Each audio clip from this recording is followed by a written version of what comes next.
En octobre 1347, 12 navires génois en provenance de la mer Noire accostèrent dans le port sicilien de Messine.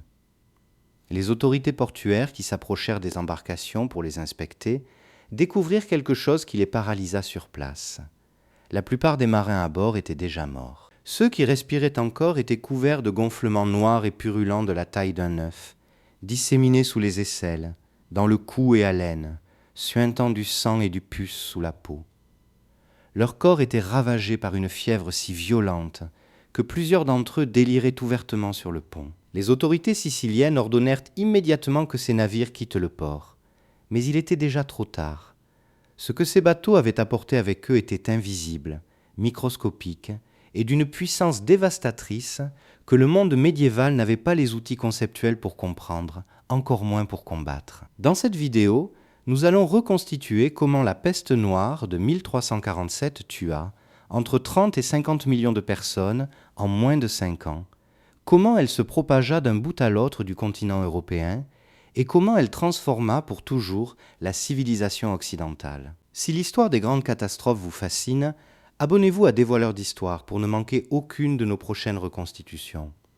Pour comprendre ce qui arriva en 1347, il faut d'abord remonter quelques années en arrière, vers l'Asie centrale, là où la catastrophe prit naissance dans un silence total, avant de commencer son voyage meurtrier vers l'ouest. Les recherches génétiques les plus récentes, notamment une étude publiée en 2022, basée sur l'analyse d'ADN ancien extrait de squelettes retrouvés dans des cimetières du Kyrgyzstan, datant de 1338 et 1339, ont permis d'identifier, avec une précision remarquable, le foyer original de l'épidémie. La bactérie responsable, Yersinia pestis, vivait naturellement dans les populations de rongeurs sauvages des steppes d'Asie centrale, transmises d'un animal à l'autre par des puces parasites, sans provoquer nécessairement de mortalité massive dans ces réservoirs animaux. Ce fragile équilibre se rompit pour des raisons encore mal comprises, peut-être une mutation bactérienne, peut-être une perturbation écologique liée à des changements climatiques, et la bactérie commença à se propager à une vitesse et avec une virulence que rien dans l'histoire connue de cette région ne permettait d'anticiper. Les routes commerciales de la route de la soie, ces artères marchandes reliant l'Asie à l'Europe depuis des siècles, devinrent les autoroutes involontaires de la propagation. Les marchands, les caravanes et les soldats transportaient avec eux, sans le savoir, des puces infectées logées dans leurs vêtements et dans les fourrures qu'ils échangeaient. La bactérie voyageait ainsi de corps humain en corps humain, de ville en ville, de comptoir commercial en comptoir commercial, avançant vers l'ouest à un rythme qui devançait systématiquement toute rumeur de danger.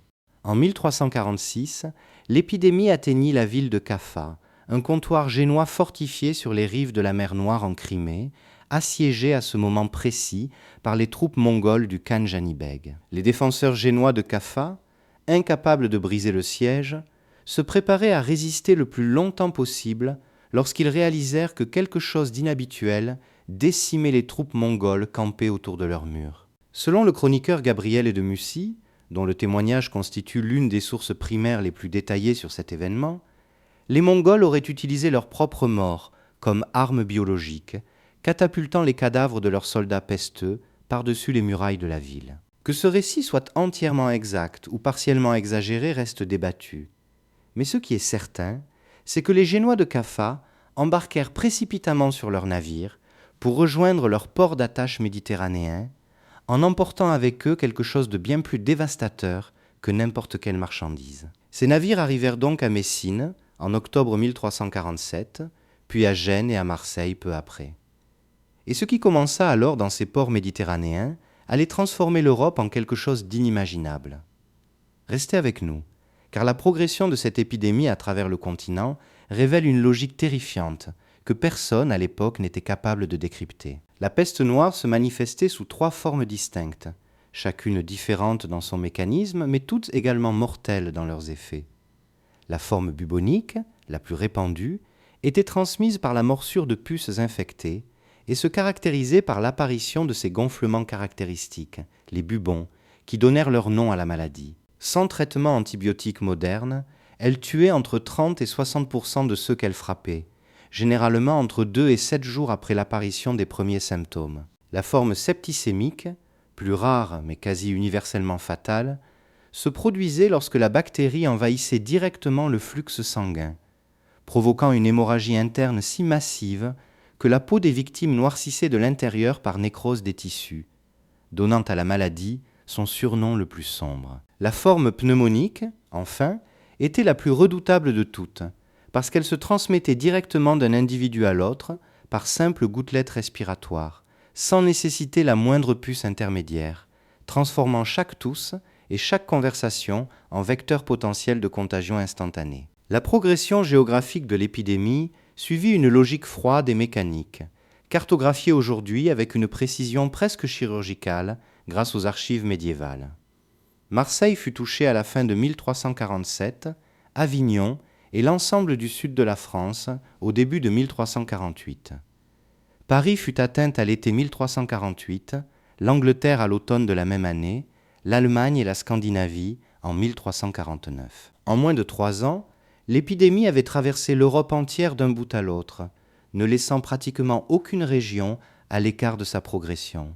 À Avignon, où résidait alors la cour pontificale, le pape Clément VI fut contraint de vivre cloîtré entre 2 grands feux allumés en permanence dans sa salle d'audience, ses médecins personnels lui ayant conseillé que la chaleur des flammes purifierait l'air autour de lui. Ce remède n'avait aucune efficacité médicale réelle, mais il survécut, peut-être simplement parce que l'isolement imposé par cette cour de feu l'éloignait effectivement des contacts humains potentiellement infectés.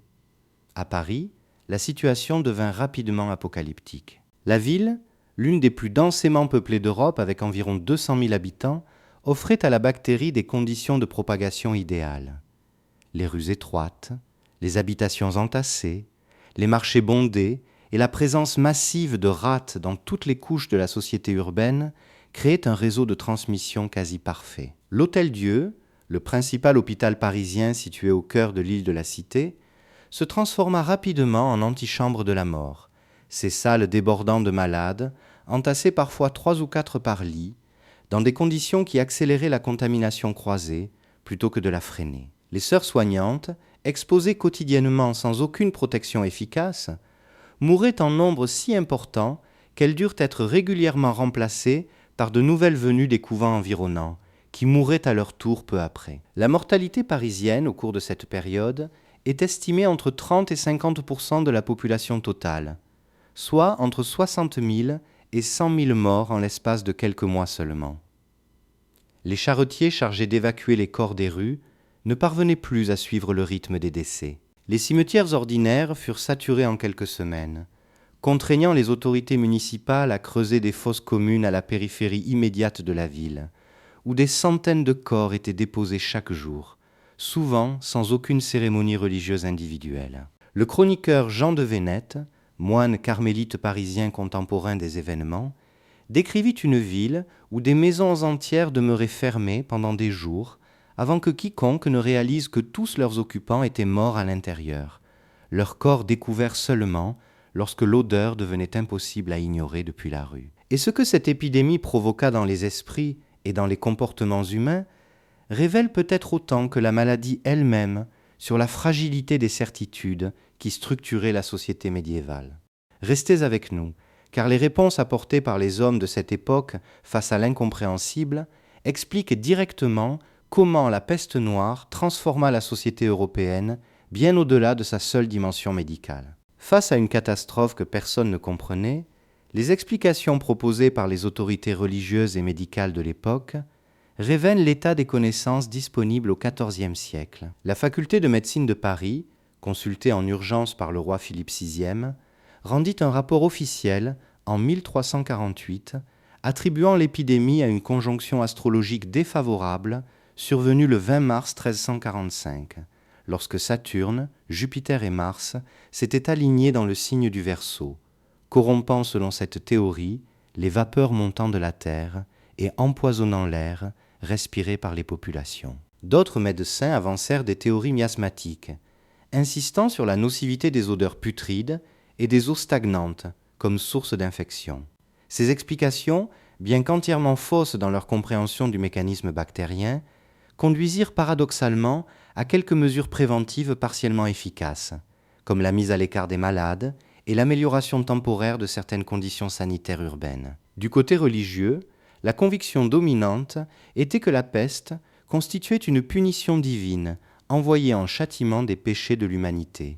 Cette interprétation alimenta la naissance des flagellants, des groupes de pénitents qui parcouraient les villes européennes en se flagellant publiquement jusqu'au sang, espérant ainsi apaiser la colère divine par une démonstration collective de souffrance volontaire. Ces processions attiraient parfois des centaines de participants et des milliers de spectateurs, contribuant malheureusement à la propagation de la maladie à travers les routes qu'elles empruntaient. L'Église, d'abord tolérante envers ce mouvement, finit par le condamner officiellement lorsque certains groupes de flagellants commencèrent à prêcher que leur pratique suffisait à sauver l'âme sans nécessiter l'intercession ecclésiastique, représentant ainsi une menace directe à l'autorité de l'institution religieuse.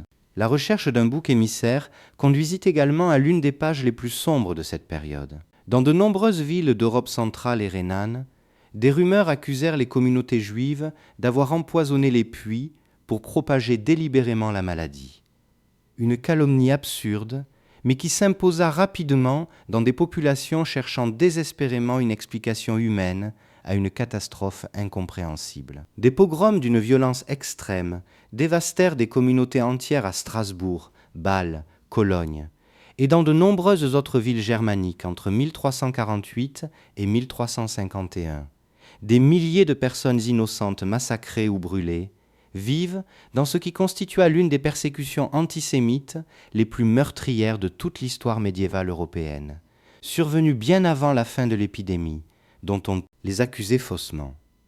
Pourtant, certaines réponses institutionnelles à la peste noire jetèrent les bases de pratiques sanitaires modernes, dont les principes restent valables aujourd'hui. La cité-État de Raguse, l'actuelle Dubrovnik, adopta en 1377 une mesure sans précédent, en imposant à tous les navires, arrivant dans son port, une période d'isolement obligatoire de 30 jours à l'extérieur de la ville, bientôt étendue à 40 jours, le chiffre 40 donnant d'ailleurs son nom à cette pratique sous le terme de quarantaine, dérivé du mot italien quaranta, signifiant 40. Venise mit en place des mesures similaires et créa les premières commissions de santé publique permanentes de l'histoire européenne, chargées d'inspecter les navires, de superviser l'isolement des malades et de coordonner l'élimination des corps dans des conditions réduisant les risques de contagion supplémentaires. Lorsque la première vague de l'épidémie s'atténua progressivement entre 1350 et 1353,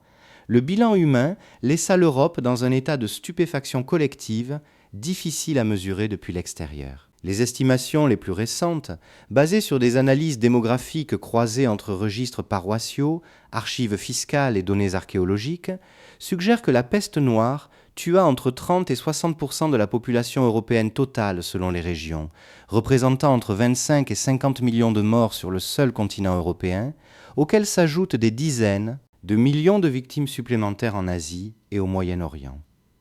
Certaines régions furent frappées avec une intensité particulière. La Toscane italienne perdit peut-être 60% de sa population. L'Angleterre, selon certaines estimations, vit sa population totale passer d'environ 5 millions d'habitants en 1347 à moins de 3 millions vers 1350. Des villages entiers furent abandonnés, leurs habitants disparus en quelques semaines, leurs maisons laissées debout mais silencieuses, progressivement reconquises par la végétation dans les années qui suivirent.